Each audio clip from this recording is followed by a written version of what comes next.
You know, I'm digging through some shots of tendinenthesis, and I came across this I haven't seen in years. Now, somebody sent me this. I don't know who it was or where it's from. And most of the times when I get stuff, people say, don't use my name. I don't want anybody to know where this is. What do you think it is? That type of thing. Because people, you know how people are. Anyway, at first I thought, oh, it's just another tendinenthesis. And then I looked at it close, and I'm looking at those patterns. Just like a little weave like this here. And how elegant this is. I don't think anybody did this. And how did it get cut so straight across? I find a lot of things get cut. They just split apart because of the seams. Now, is that the case here? Boy, I'll tell you, this thing is one of the most unusual I've ever seen. And but the only thing I can see that it looks like is a mitochondria. I'm not kidding you.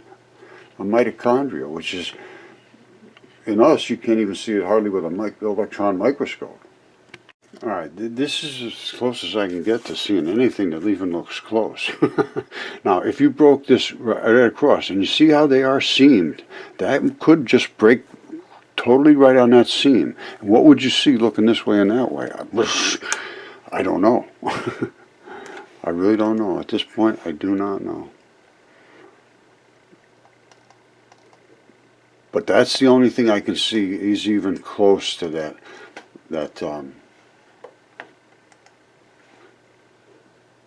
whatever it was. And again, they do have straight across seams. And that's the way these things break. And that broke exactly straight across. Okay, so you think that mitochondria was very large. Well, guess what? This is heart muscle, as far as I can determine. And this is what heart muscle looks like in a microscope. So these are a little bigger. These are trees. This looks like fake. It's not. I'm not exactly sure where this is, to be perfectly honest, and somebody might be able to illuminate me on this. But I get all kinds of things from people that they don't want to say where it's from or what, I don't know, you know, that's just the way people are.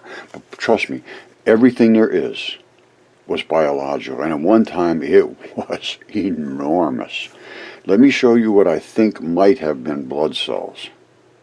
Remember, transition metals and colors are very, very vibrant in blood cells. Alright, these are what blood cells look like. Some of them are cupped in and some of them seem to be bubbled out a little bit, and there's all kinds of crazy looking things in your blood. I mean, it's just a zoo of particles. Now check this out. This is, I think, a blood cell.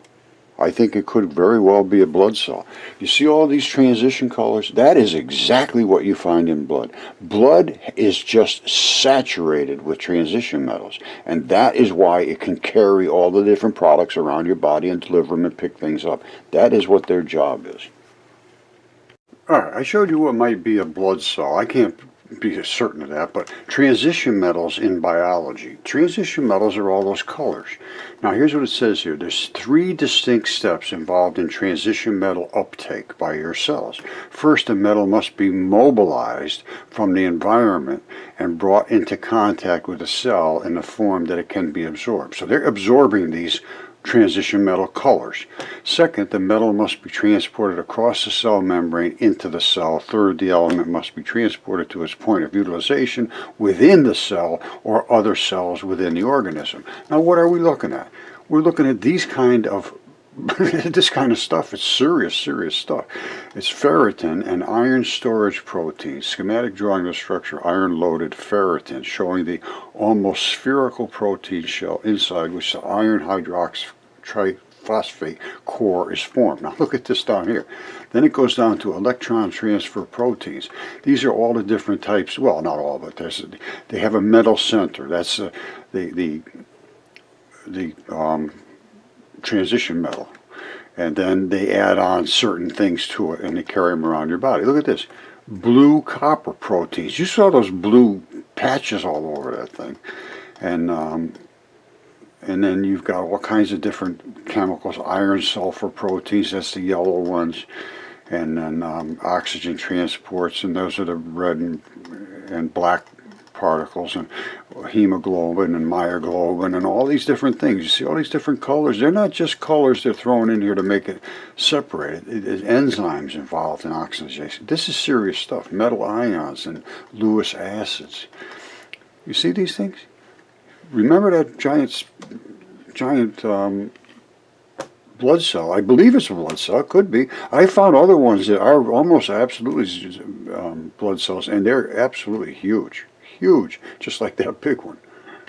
Alright, these are the transition metal colors. This is exactly what is in your blood, and they carry around things in aqueous solutions. They form complexes. The metal core attaches to all kinds of different things, drags them around your body, drops them off, picks up garbage, and leaves. Without the transition metals in your body, you die in 5 minutes. All right, here's the key takeaway. Organisms have developed strategies to extract these transition metals from the environment and use the metals in electron transfer reactions within the cells. Electron transfers are the cell is doing its biology. The reactions of small molecules, Lewis acid catalysts, and the generation of reactive organic radicals. We're talking about enzymes and catalysts. See, enzymes, catalysts, they do all of this. It's chemistry. It is literally a very, very advanced chemistry going on in your cells right this instant. See, this is exactly what I was just talking about. You got all your blue colors, your greens, your yellows, your sulfurs, your coppers. This is just 100% loaded with transition metals. And that's what blood cells are. They're just saturated with transition metals.